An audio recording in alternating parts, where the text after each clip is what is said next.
If you ever find yourself floating in a giant cloud castle, you must remain respectful.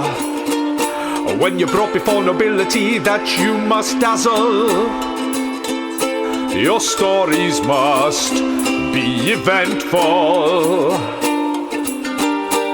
We'll ask for what we're after, so we can help restore the ordering. Countess Ansori, won't you give me your seashell? I'll make some empty promises with the circus too. We'll promise you we'll do well if you trust us to take your shell away. Treasure is presented, but I promise so much more. So far nobody in the crew is thrown through the moon door. Is this enough to get what we want? We must acquire the magic conch. Adventure continues. The other gift that I bring to you has no monetary value. But it is something that I hold dear to myself. And with that, I pull out a dice set. And I present to her the dice set and say, this is something that means an awful lot in my culture. This may even be the start of a collection for you, because I'm led to believe that once people have one dice set, they find it very difficult to not purchase more and more of the shiny math rocks which go click-clack. And it's these gifts that I present to you as a promise and a show of my fealty.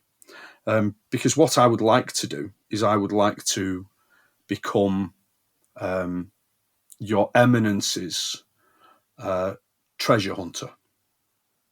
And to do so, I would like to ask a huge favour, which I will promise to repay many, many times over in fine treasures.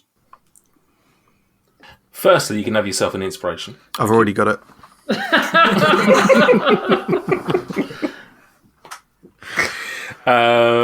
Secondly, you can roll me a charisma, please. Just a charisma? Not just a charisma. Not just a charisma. Dickhead. Here we go. We'll have a 20, a dirty 20. Ooh, lovely. She, as you start talking, she's looking at Quinch, because obviously that's prior to you talking, that was who'd drawn her attention.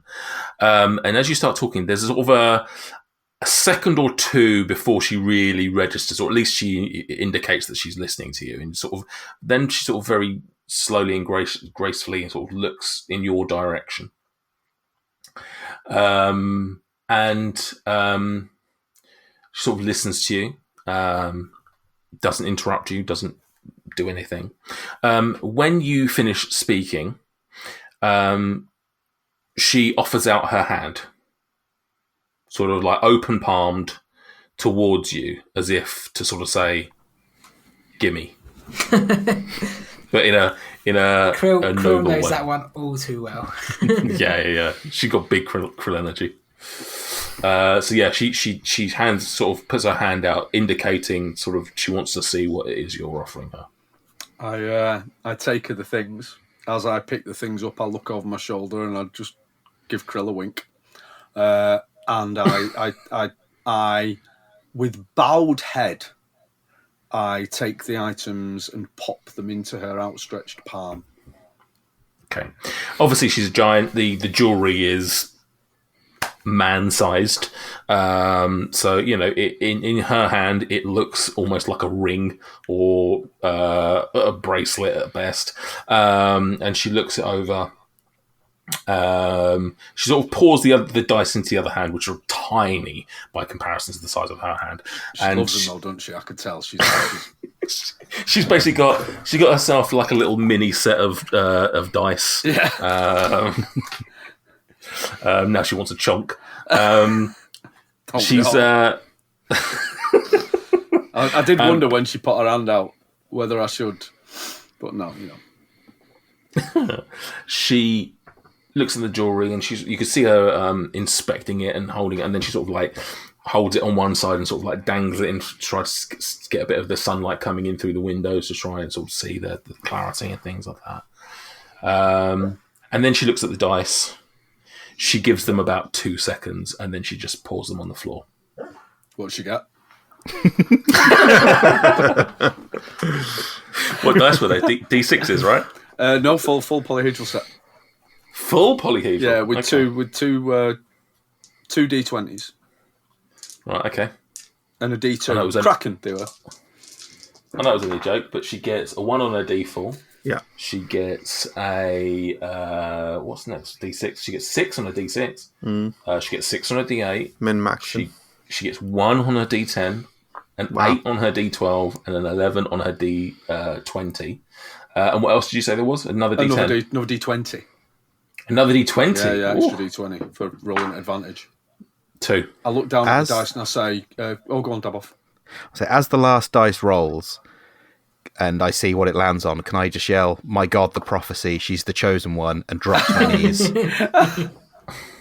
Just to try and add some weight to this gift that she's received. I'm 100% serious. Okay. Oh, he can do that, but I can't pluck out a copra. I'm paying respect. Yeah. Is that how? Maybe that's how Krill pays respect, by plucking live birds.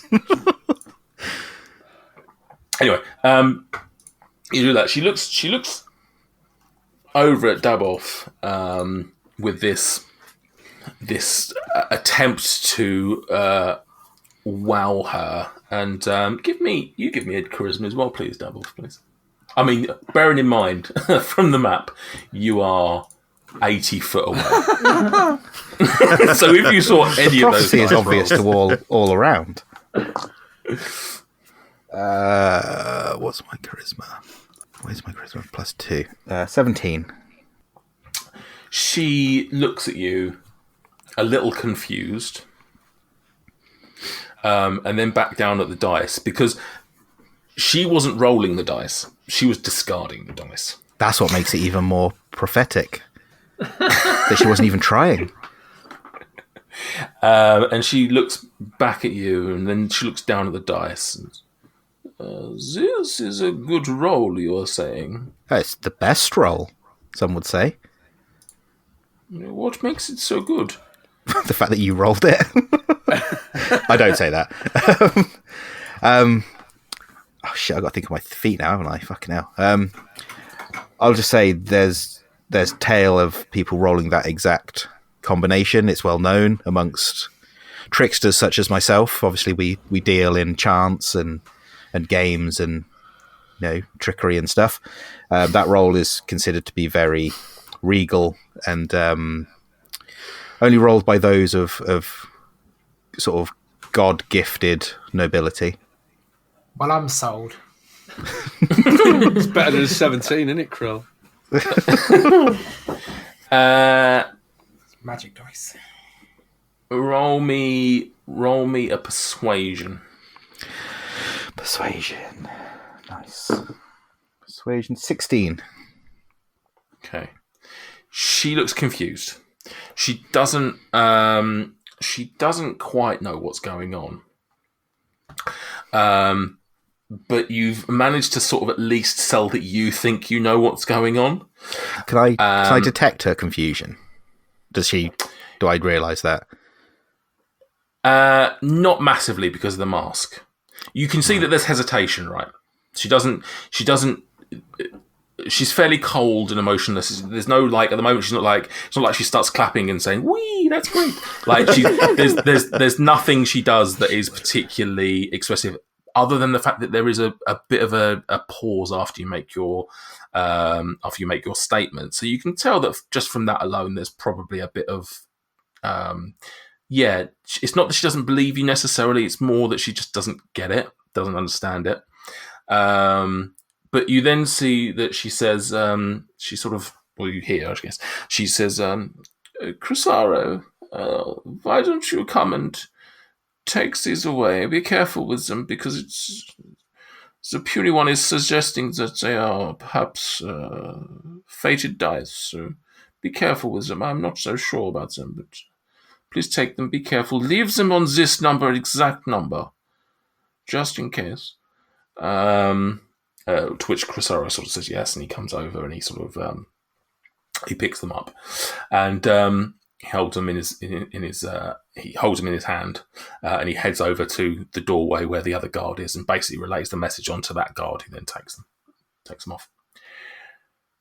She's still got in her other hand, though. She's still got the other jewelry, and she looks back to Louise and says, "As for this piece, it is fine jewelry. It is not the best that I have seen. It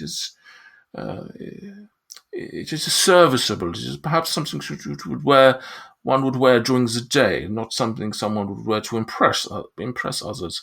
But the story of you killing your uncle, this is an interesting one. Did you kill him for the jewelry itself, or?" There were many reasons for me to kill him, but the jewelry was certainly a consideration. I killed him because he needed to die, and I needed his jewelry. Are you carrying on? As I said, I wish to get you some. I've heard tales of tremendous riches, fine treasures, the finest treasures, finer treasures than, even if I may be so bold as to say, even the likes of which you may not have seen, if such a thing is even believable. For we all know the quality of the treasures that you already possess. However, there are barriers in me being able to get to where the jewelry is. I'm told that this jewelry is in the maelstrom. I need means of getting to the maelstrom, but there's also another barrier. When you say no, you carry on. Actually, I'm reticent to even speak this word in your presence, so forgive me when I do. We all know that, other than yourself, the creatures on this earth that perhaps are most comfortable with treasure are those vile, winged giant lizards and dragons. When you say that, she looks towards Quinch. I have been travelling with this one in the hopes that he would be able to suffice, but it has become very clear that I need to find a real one to enslave, to help me to find the treasure that I seek to bring to you. As you're talking and you're saying all this out, you see that she again takes her time, and then you see her hand. She's got like this gown on. You see her hand sort of delve into her gown, and you can see some movement. And then all of a sudden she pulls something out, and then she holds it up to her face, and where the glass mask was, she then pulls that down and puts another mask on. And she stows that glass mask inside her gown. This new mask... Frankenstein. Getting ready for Halloween. This new mask, it appears to be wooden. And it appears to have a face of sadness carved into it. And she looks at you. Roll me a deception, please, at disadvantage. I will do that. Let me just check all my shit. I can't find my thing. As this is happening, Quinch just adjusts the strap that is stowed around his chest, and he adjusts it by grasping onto it with his Storm Duster hand. Again, slightly making the gems glow, indicating it's not a threat, not intended to be a threat, more indicating this treasurial presence on his person. Disadvantage deception, yeah? Yeah. 17. Yes, please. 17. She looks at you and says, many words. You are talking about getting treasure from Maelstrom. You have never been to Maelstrom. It is a difficult place to get to. I don't know why my voice went up then. It is a difficult place to get to, as you have already indicated. Not so much for those of us who have or previously had the ear of the King Hecaton, but for one such as yours to get to Maelstrom is very difficult. Do you have any plans on getting there in the first place? And indeed, what treasures do you think lie in Maelstrom that I should have? The name that you mentioned then of King Hecaton, with the current situation, as things may be politically amongst your kind, What is it you think you know about our kind? I know I am a worldly. I am a man. I am small in size, but my understanding of the world is giant-sized. I know enough that I know there are opportunities to be had for those of us who value treasure. King Hecaton was the most powerful of all the giants. He was, and as such, with great power comes great treasure. And also with great treasure comes great power. And what I wish to do is to put the treasure, and by extension the power, where I believe it should be. And that is with you. As you have alluded to, the political position of giants at the moment is difficult, and I will not deny that myself and some of the other giant lords are seeking to raise themselves up beyond their station, if you will. But what you speak of is, well, it is ultimately treason. If you are suggesting that even without King Hecaton in Maelstrom, that you would walk in there and take some of their treasures for me? Not so. I would not take some of their treasures. I would take everything that they have and lay it at your feet where it deserves to be. Roll me another deception, please. At disadvantage. That's a 15. You certainly do have a way with words. It is clear, I hope, from my home, from my clothes, from everything around, that I am liking the finer things in life. I believe that it is my destiny to own all the greatest artifacts and jewelry and everything in the world. It is my right as a countess, as a cloud giant. For you to suggest that I should be given everything in Maelstrom As I say, it is treasonous in its idea, but do I deny that I am worth all of these things? I do not. It is only because of the ordering that I have not had them and taken them in the past. You mentioned earlier about dragons, and again she sort of looks at Quinch as she says that. And I do see you, dragon. I do see you standing here with the baubles on your hand. Quinch, I told you not to do that in here.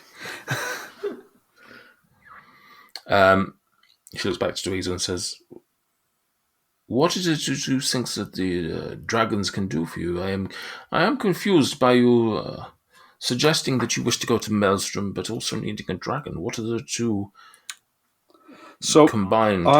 I much as you deserve to be, you deserve your position amongst the giants to be as high as your castle floats.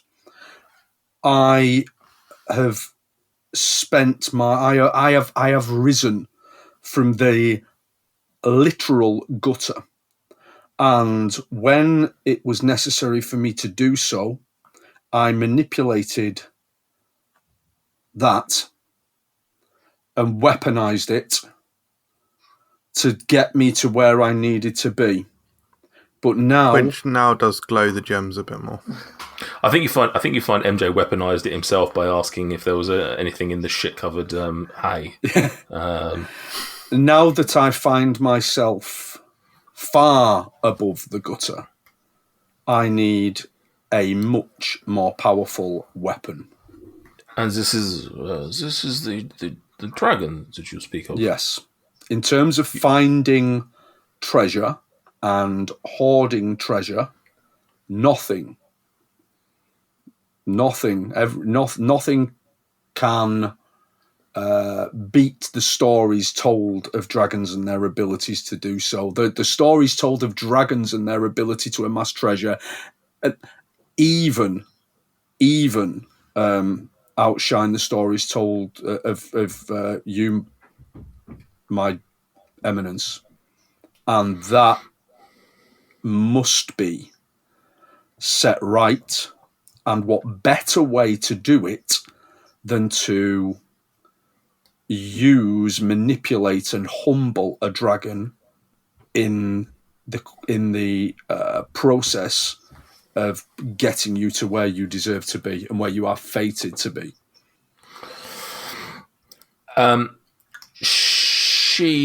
Roll me another deception, please. Disadvantage again? Yes, please. It's another 15 then. Okay. She stands up as you say this.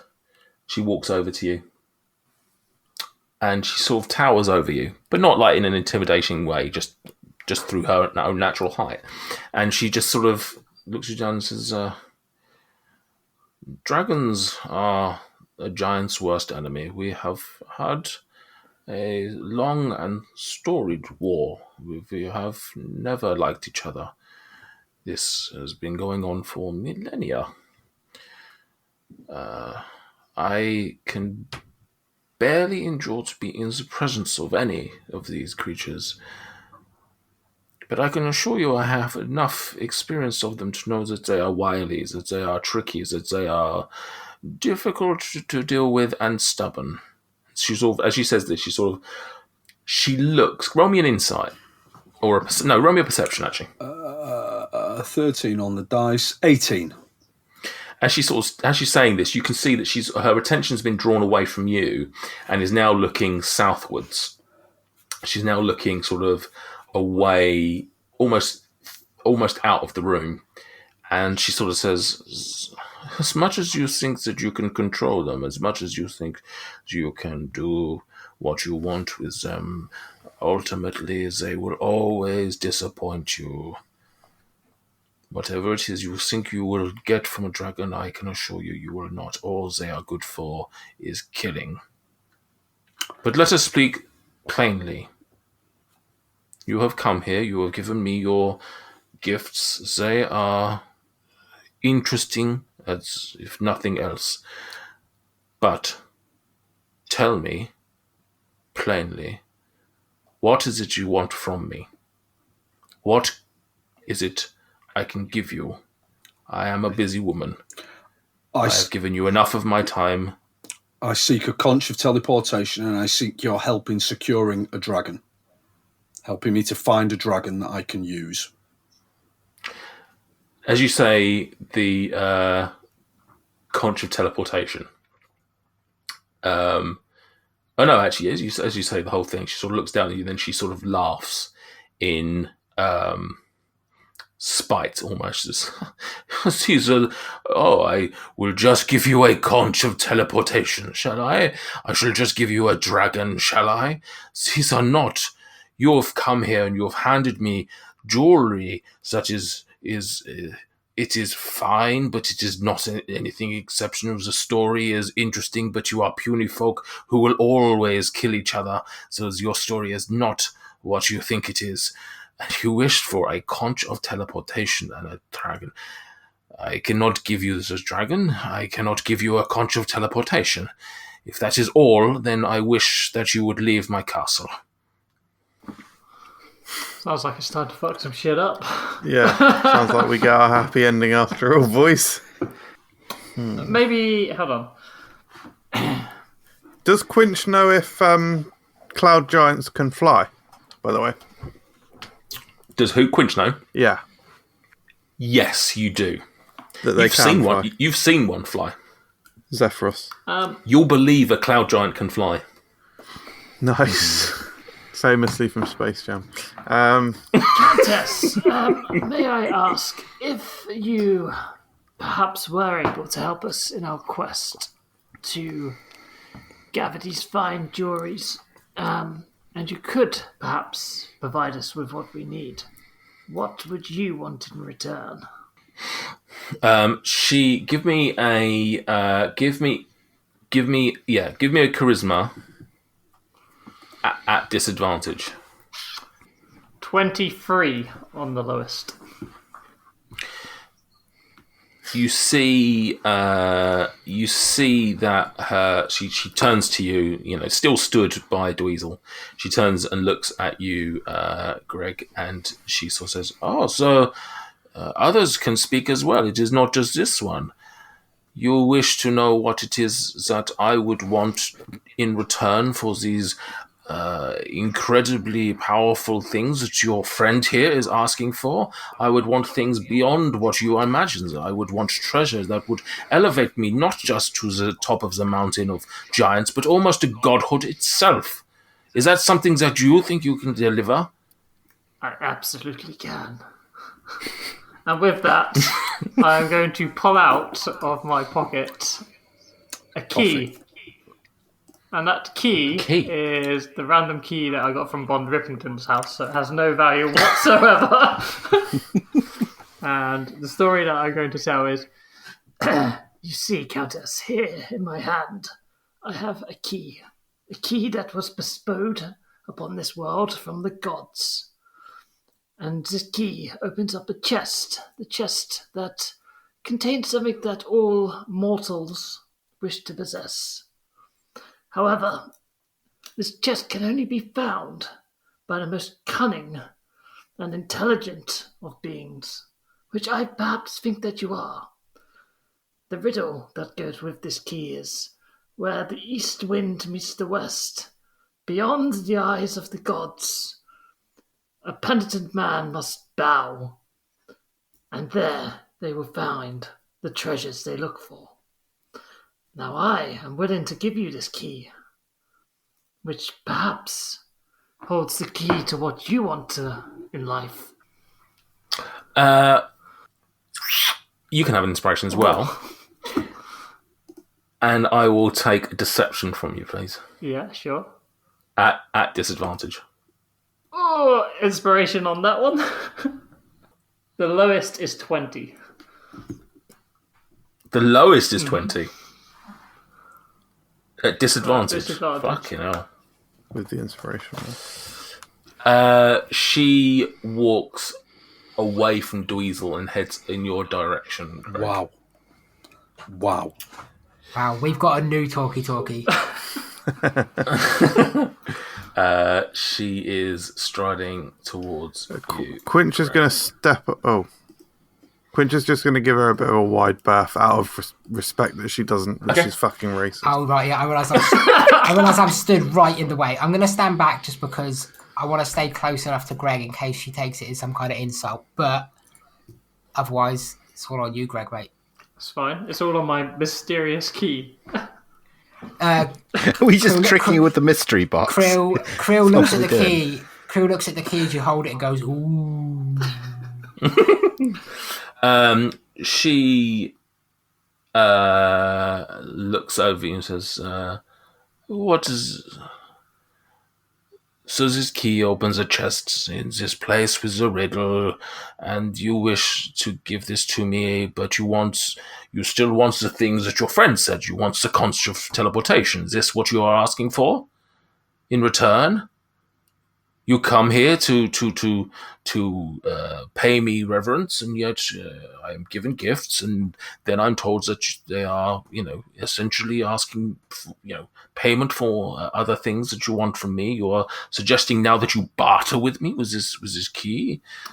This here key was given to me by my god Buckop, and he has bestowed this gift to me. But I have not been able to understand the riddle myself.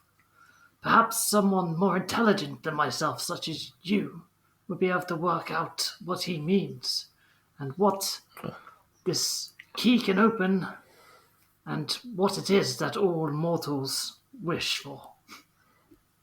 But what do you want the conch of teleportation for? Your friend told me that you would use that to bestow the treasures of Maelstrom to me. If you are indeed coming here to laud me, to tell me how great I am, then surely you would do this out of respect for your countess, not an exchange. We are not in a bartering system here. Why should I not just kill you while you stand and just take the key? You have given me the riddle after all, so why do I have to do anything you wish? There's two answers to that. First off, we still want to bestow you with the gifts that we find. This, I feel, is our calling. Perhaps we could make some money off of it ourselves, yes, but we are small folk. We think with what we can purchase, and we will still want to bestow these items upon you. And the reason that you can't just take the key is because although I am not smart enough to understand the riddle, I am smart enough not to give it all away. Nice. Really good. Really good. Nice. Roll me a deception at disadvantage, please. Oh, that is not as good. That is a 9. I was going to... The second one was a 25. However, I can use my Tide of Chaos to re-roll it. The lowest is a 25. It was a 27 and a 25. Where's he getting all these good I rolls? don't know. I'll take them. Fate. Well, he's re-rolled Not even a lot. fudging it because I'm doing it online. Yeah, but he's re-rolled a lot when they've been shit. And luckily, he's got the build to be able to do that. Because otherwise, we'd have failed like 40 minutes ago. She looks down at you. She looks at the key. You are an intriguing one. This is...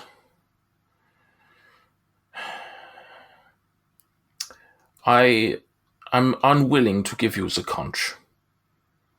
I've told your friend, and I will tell you outright, and indeed I will tell all of your friends stood in this room, you will not have the conch. It is not something that I will give to anybody. I will, if you wish for me to take the key, or if you wish to go and find the treasure for me, then this is great. If you wish to bestow other great treasures on me, this is also acceptable. But I will assure you right here, right now, and my mind cannot be changed, you will not have the conch of teleportation while I draw breath. She didn't say no to the dragon. Perhaps then you could help us find a dragon. There are dragons all over the place. They are like vermin. But we desire a powerful one. One that we can bend to our will and yet is there for our needs. I do not know of one that you are asking for. If I see one and I think of you, I will capture it for you. But you are in no position to ask a countess to do this for you. That is very fine. If I wish to do it, I will. That is all I ask of you, Countess. Nothing more. Good. Well, if there is no other business, then I would, as I have already told your friend, I would like you now to leave my castle. Looks like we're doing. Remind me how tall she is. She is 27 foot. I think I just told you that.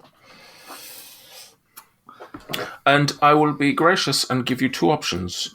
You may either leave the castle, your own choice, or you may leave the castle through my hole. We shall leave I laugh in character. I will give you the key as promised. And the second part of the riddle is, what is up does not always stay up. Krill, did you say you laughed in character? I did laugh in character. She snaps around you and she says, "Are you laughing at my hole?" No, I was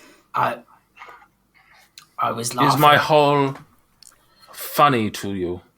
I was laughing at how pathetic we must seem in your presence. It's funny. You are more pathetic than you will ever know. And imagine how funny it would be if I did know. With this, she stands up. She was sort of bent over, looking at Greg. She sort of stands up, draws in her full height, and she looks at Chrysara and says, "Chrysara, I am tired of these puny folk. I will be in my chambers. Do what you need to do." And with that, you see her disappear in a wisp of smoke. Fuck. Can you all please roll me initiative? Another delicious episode in the can. Thanks for listening.